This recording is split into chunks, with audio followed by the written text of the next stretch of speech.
American soldiers in Afghanistan have recovered 2 British machine guns following a battle with the Taliban.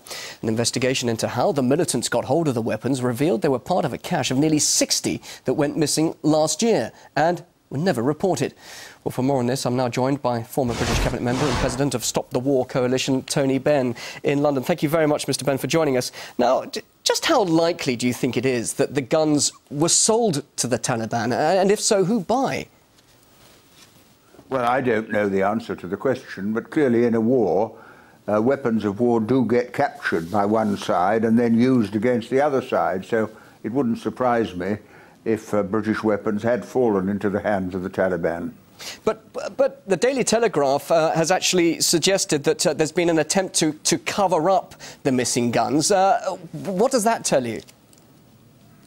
Well, you know what they say, that truth is the first casualty in war. When you go to war, truth ceases to be a factor in the thinking of anybody. They just want to win the war. And so it wouldn't surprise me if we haven't been told the truth about it. Afghanistan sees itself as fighting for its own independence against an occupying power. And in those circumstances, they will do all they can, and the occupying powers will do all they can to win the war. Of course, many will be saying, how is it that so many machine guns just simply disappeared and it wasn't reported? But at the same time, what does that actually say about the state of the UK's forces in the country? There have been accusations that they've been underfunded. Is that perhaps a sign that security measures aren't really up to scratch as they should be? Well, undoubtedly, we are not doing very well in Afghanistan. I think the Afghans are entitled to their independence. And I take the view that Britain should withdraw from Afghanistan.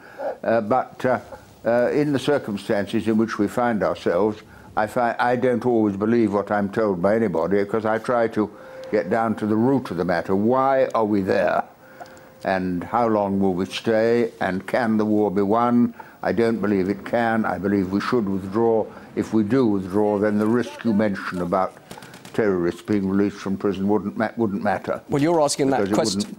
Sorry, you're asking that question. Why are we there? And I believe it's been suggested that British MPs could soon be voting on the country's deployment there in Afghanistan.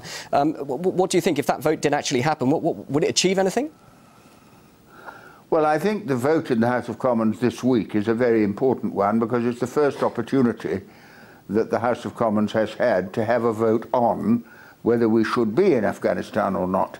And if there was a substantial vote against the war, then it would alter the whole argument about British policy.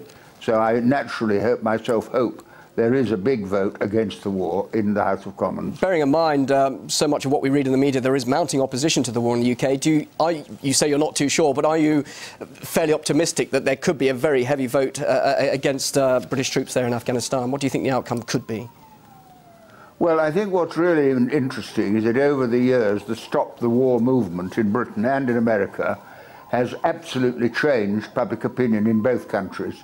There's now 70% of the population of Britain, according to the opinion polls, want us to leave Afghanistan, and a similar percentage in America. And that is a product of the most systematic, prolonged, continuing campaigning against the wars.